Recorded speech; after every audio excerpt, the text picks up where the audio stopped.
It's been a long time since I last had this dream. I reached out for a piece of scrap metal, and then I fell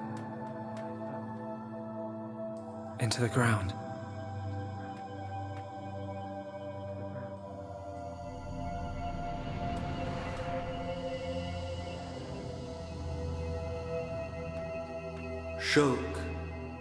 Shulk, why do you desire to change the future?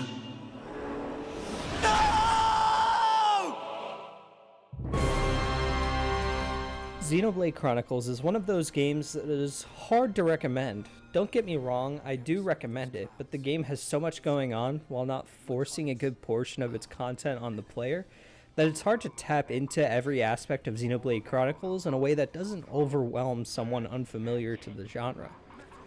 Xenoblade Chronicles houses some truly incredible world design. The world is made up of two massive, kaiju-esque beings known as the Bionis and the Mechonis, and the game takes every opportunity to show you how society is built around the bodies of these two titans. It's especially interesting every time you go inside one of the titans, like getting to see the Bionis' beating heart and the mechanical nature of the Mechonis' organs. The areas themselves are massive, but are also generally dense with side quests and other activities. While some of the quests were lacking, others I had a good time with, and it helped that the game gave me a way to know what to do at all times, which is important in a game as massive and complex as this one. A good example of this is in the Future Connected epilogue, where a group of Napon have a side quest that goes to areas of the map unexplored in the main quest. While not a true open world, the map sizes are large enough that the entire map probably makes up two standard open world games in scope. The narrative is solid, if a bit on the nose towards the end. I'm going to have to go into spoilers, so skip to this timestamp if you don't want the game spoiled for you.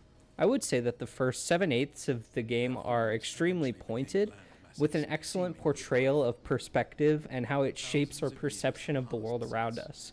The reveal of the faced Mechon is super interesting, and the way the game uses this concept to give the primary antagonists validity in the conflict is super interesting.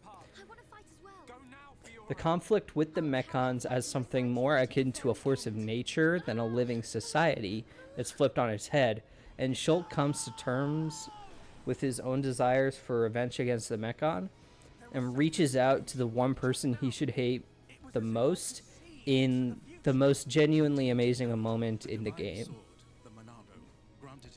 However, though Dixon's heel turn and Zanza's big moment are both amazingly done, the narrative takes a dip in quality in my opinion due to the fact that the earlier themes of the game don't transition amazingly to the finale.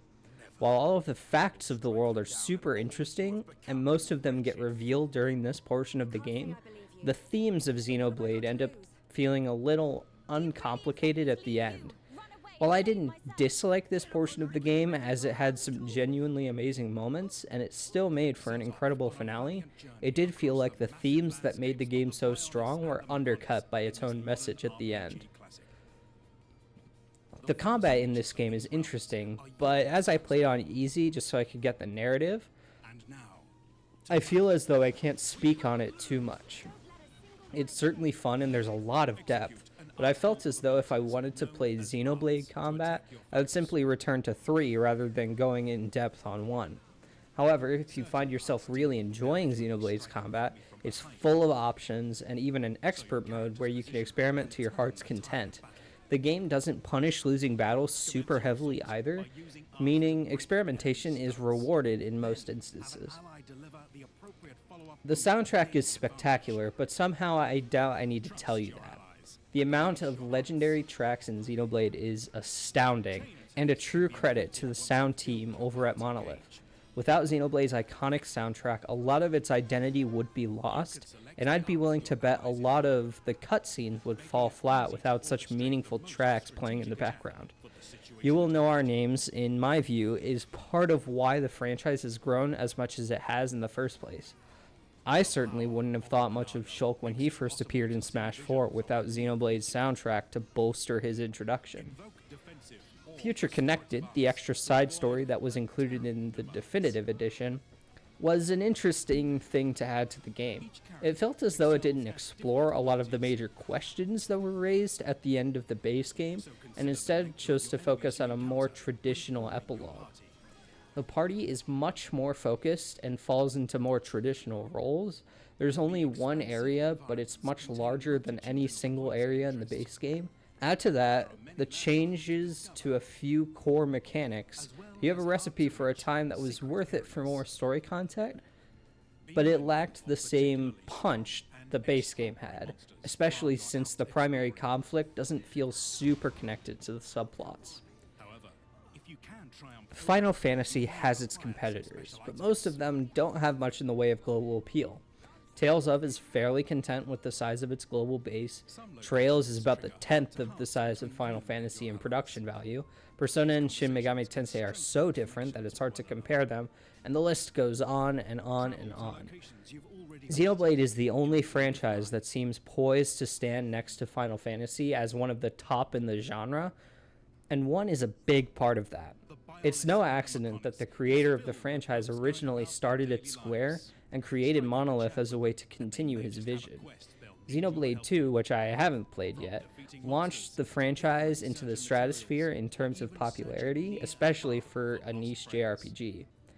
Monolith is truly a special group of game developers, and I hope to see the fruits of their labor for years and years to come. Xenoblade Chronicles is a special game, and it's easy to see why it got such a cult following when it originally released back on the Wii. I highly recommend it to anybody who just wants a great RPG. If you want her, come and get her. You are more than welcome on Mechonis. We're coming, and we won't give up. It's not over. The people of Bionis will never let you triumph.